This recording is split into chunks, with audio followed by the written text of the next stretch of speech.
शरीररचना शास्त्र नाशिक विभागामध्ये येवल्यातील सुप्रसिद्ध व्यंगचित्रकार प्रभाकर झळकेसर यांनी 85व्या वर्षी ध्येयदानाचा भरला फॉर्म। येवला शहरातील प्रसिद्ध व्यंगचित्रकार व सामाजिक कार्यकर्ते व धडपड मंचचे अध्यक्ष प्रभाकर एकनाथ झळकेसर यांनी मराठा विद्याप्रसारक समाजाच्या डॉक्टर वसंतराव पवार वैद्यकीय महाविद्यालय रुग्णालय व संशोधन केंद्र वसंतदादा नगर आडगाव नाशिक येथे शरीररचनाशास्त्र विभागामध्ये जाऊन आपले वयाच्या 85व्या वर्षी ध्येयदान करण्याचा भरला फॉर्म। तसे विद्यार्थी करिता शरीररचनाशास्त्र विभागा विविध अभ्यासक्रमासाठी आपला देहदान करण्याचे त्यांनी ठरवले आहे। त्याप्रसंगी येवला येथे प्रसिद्ध छायाचित्रकार व व्यंगचित्रकार संजय सोनवणे याप्रसंगी उपस्थित होते। बघूया येवला न्यूजवर विशेष आढावा घेतला आहे आमचे येवला येथील प्रतिनिधी सचिन वखारे यांनी।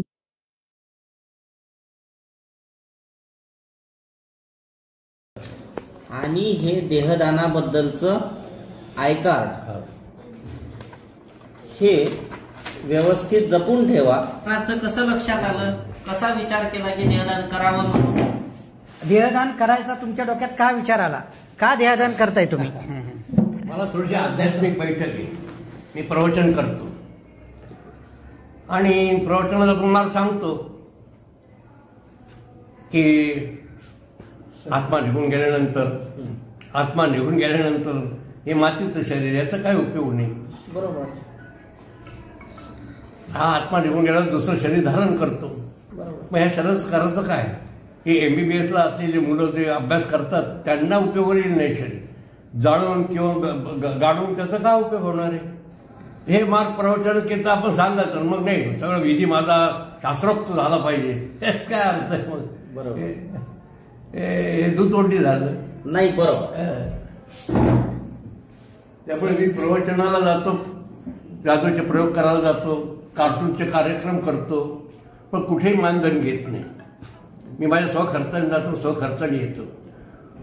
दिवाळीला गावातून फराळाचा गोळा करतो, मी माझं फराळाचा गोळा करतो, आदिवासी भागात जाऊन देतो, तिथे वाटतो। नंतर त्या आमच्या इथे नवरात्रात कुटुंबाची यात्रा भरते, 10 दिवस लोकांचे मोफत बूट चपला सांभाळतो। असा मोठा स्टॉल आहे, ते बूट चपला आमच्याकडे द्या, निर्धास्त जाऊन देवाचं दर्शन, नाही तर निम्न लक्ष तिकडे निम्न लक्ष इकडे असं होणे म्हणून 10 दिवस सकाळी 9 ते रात्री 10 वाजेपर्यंत मी तिथे उभा असतो। फार 36 वर्ष झाली। नंतर त्या माणसं जोडावी। एखाद्या आयुष्यामध्ये अशी काही स्थिती येते की ज्यावेळेस पैसा तुमचा उपयोगी पडत नाही त्यावेळेस माणसं उपयोगी पडत, म्हणून माणसं जोडली, पैसा नाही जोडला, आणि त्याचं दुःखही नाही मला। त्यामुळे आमचे नाते किंवा ते म्हणतात, अरे पैशाचा संग्रह करायला पाहिजे, हा मूर्ख आहे, बावळट आहे, खर्च करतो। म्हटलं प्रत्येकाचा जगण्याचा दृष्टिकोन वेगळा असतो। कोणाला दारू पिण्यात आनंद, कोणाला सिगारेट पिण्यात आनंद, कोणाला जुगार खेळण्यात आनंद, मला देण्यात आनंद। त्यामुळे मी सांगतो माझी देना बँक आहे, लेना बँक मी म्हणजे देना बँक। खूप तेच नाही, नुसतं आमचं एवढं पाहण्यासारखं आहे। जुनी घर अजून काही आहे, 150 ते 200 वर्षाचे भिंती चित्र काही श्रीमंत लोकांची घर, हा उशिरा पाहिलं।